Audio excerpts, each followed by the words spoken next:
بمناسبة افتتاح الكنيسة يفتح قلبه ويقول له يا رب أنا هزود عدد الكنايس. هزود عدد إيه؟ الكنايس.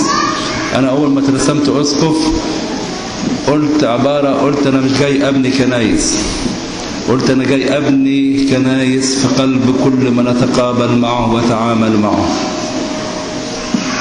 كل قلب إنسان أتقابل معاه هبني كنيسة جواه، عشان هي دي الدايمة وهي دي اللي باقية، ودي تبقى حتى يوم الدينونة. يا ريت تساعدوني وتساعدوا أنفسكم إن كل واحد فيكم ينزع المحبة الغريبة من قلبه، المحبة اللي عاملة حاجز بينك وبين ربنا. في حاجز بينك وبين ربنا. ليه بتدخلي محبة تفصل بينك وبين ربنا؟ ليه بتدخل محبة وشهوة غريبة تفصل بينك وبين ربنا؟ النهاردة كل واحد فيكم يخرجها خارجا ويتركها ويمضي إلى الحضن الإلهي الذي يقترب منه لا يجوع، والذي يقترب منه أيضا لا يعطش أبدا.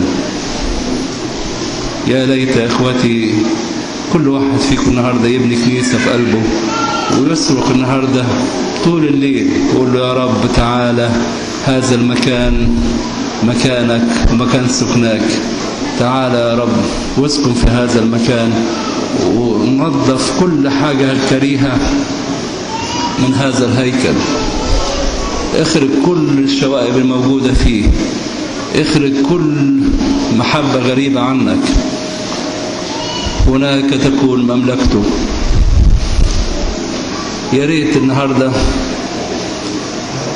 مش هتتعبوا في حاجة، الواحد هياخد الطلبة دي ويطرحها قدام ربنا، مش هتعمل اكتر من اللي انا قلتهم كلمتين صغيرين.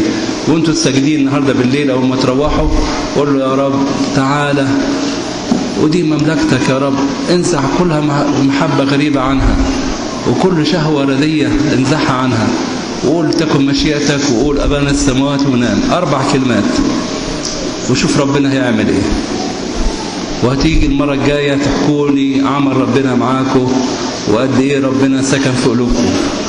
إلهنا قادر أن يملك في قلوبكم لكي تكون كنائس مثمرة وتأتي بثمر كثير 30 و60 و100.